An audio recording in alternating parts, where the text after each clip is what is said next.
Handheld gaming has really come back into the limelight over the past couple of years with a bunch of new generation devices being released onto the market. And today we're going to be looking at one of the latest to drop, the MSI Claw A1M. We'll take a look at how the device looks, performs, and whether or not it's worth picking up, so let's dive in. Before we take a look at the handheld itself, let's get the device unboxed and see what we get. Opening up the box, on the top we of course have the Claw handheld itself, which we'll get onto more shortly. Then opening up underneath we have the charging cable, which is split into two parts, the USB-C cable connected to the power brick, and then of course the plug. Then finally we have the manuals and some leaflets which nobody ever reads. Now let's get on and take a look at the design of the Claw itself. MSI have opted for this clean and sleek all black design, which I have to say looks very good. I definitely have preferred a white version personally, but that's not a deal breaker for me. As you would expect, the outer casing on both the front and back is made of plastic. On the front there is an asymmetrical button layout with a thumbstick and arrows on the left, and the 4 buttons and a second thumbstick on the right. There are also 2 smaller buttons located either side of the screen to control various menus on the device. Down the bottom we have some front-facing speakers and also these tapered edges to make holding the device more comfortable. There's also some subtle branding with the MSI logo below the screen, and I really like the RGB rings around the thumbsticks, giving off the true gamer vibe. On the back we have the MSI Dragon logo in the middle of the device, and then plenty of vents and cutouts to allow for cooling. The edges are contoured like a controller to nicely fit your hands for a more natural feeling gaming experience, and there is also an extra button located on the inside of each. On the top of the device we have the bumpers and triggers on each side, then the volume controls and power button, as well as a 3.5mm headphone jack, USB-C charging port, and an SD card slot for adding storage. Overall, it's a nicely designed and laid out device which fits comfortably in the hands with comfy to use controls, and we'll see how they hold up a bit later. So moving on, let's go over the specs that the Claw is packing.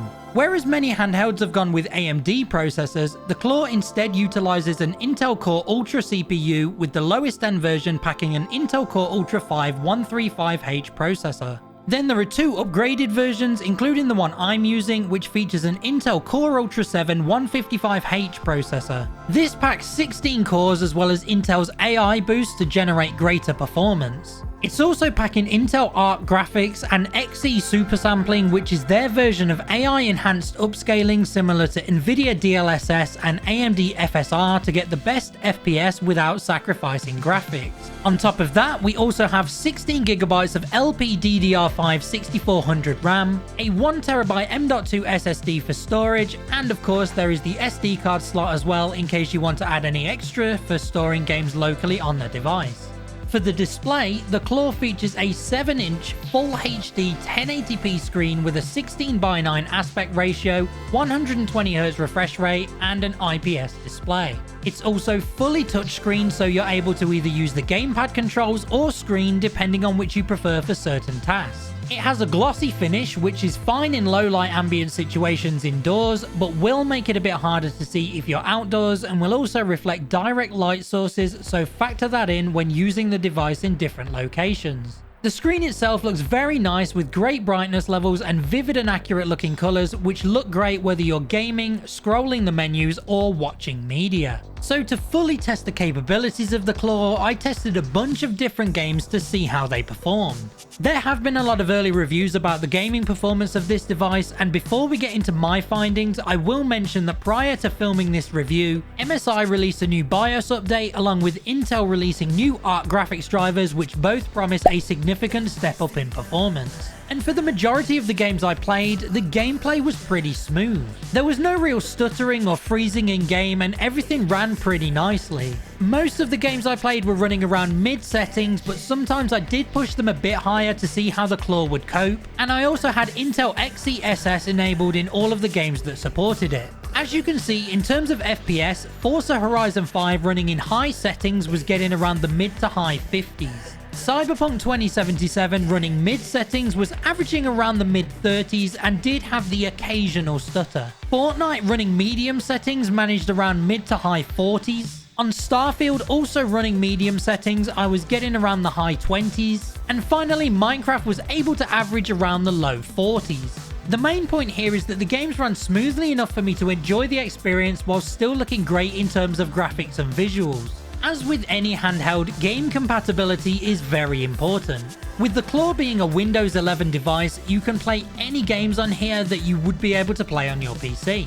This includes native PC games from places like Steam or Epic Games Launcher to Xbox games and even PlayStation 2. You can download games locally on the device and most of them are fully compatible with the gamepad controls as standard.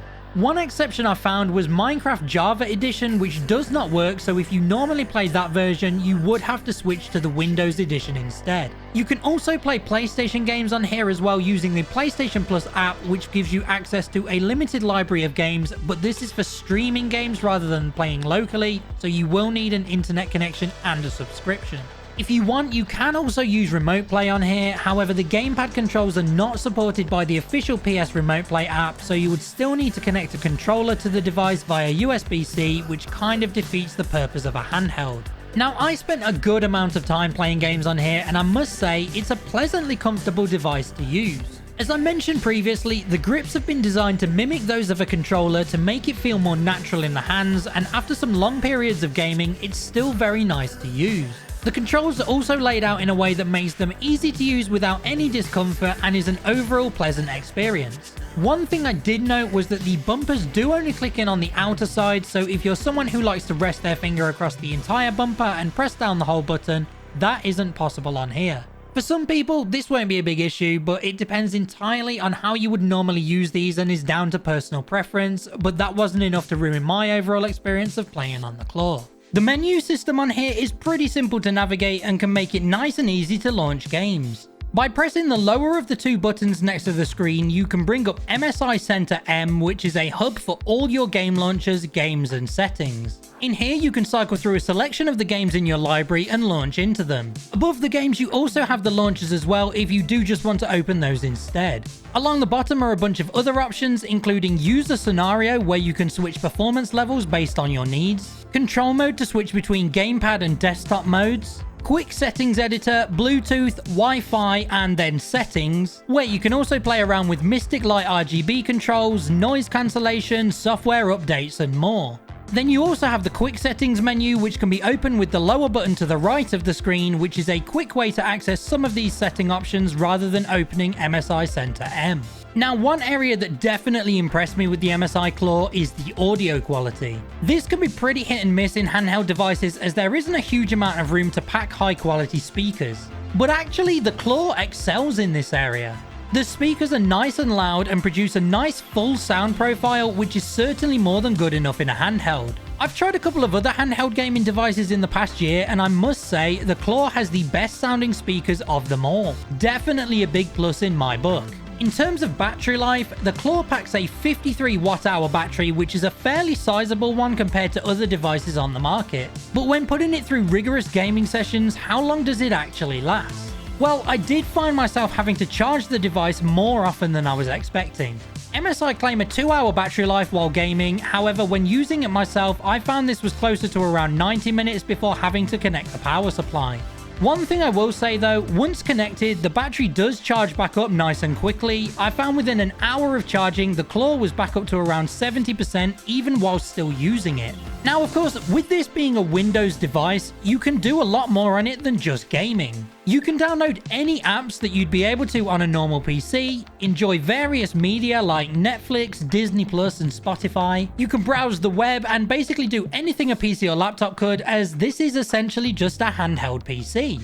So if you wanted to say, pull up my YouTube channel to check out some videos and subscribe, you can easily do so. So overall then, is the MSI Claw worth buying? Well, specs wise, you're getting some decent gear packed in, and with updates coming in from MSI and Intel fairly often, the potential for performance to keep on increasing is definitely there. Gaming performance on here definitely had its ups and downs, but I was able to kick back and enjoy some of my favorite titles away from my setup, and I think it would be great for a relaxing sofa day or enjoying some games or media whilst away from home. It's definitely one of the most comfortable to hold devices I've used, and also one of the best sounding. And while the battery life is not the strongest I've seen, plenty of cars, trains, or wherever you might be offer places to charge devices these days, so it's still manageable. You can actually currently pick up the Core Ultra 7 version of the Claw in the UK for £200 off at £599, which is certainly a great discount, and I'm definitely enjoying gaming on it right now. So would you pick up one of these for yourself? Let me know down in the comments. I hope you guys have enjoyed today's video and found it helpful, and I'll catch you soon in the next one. See you later.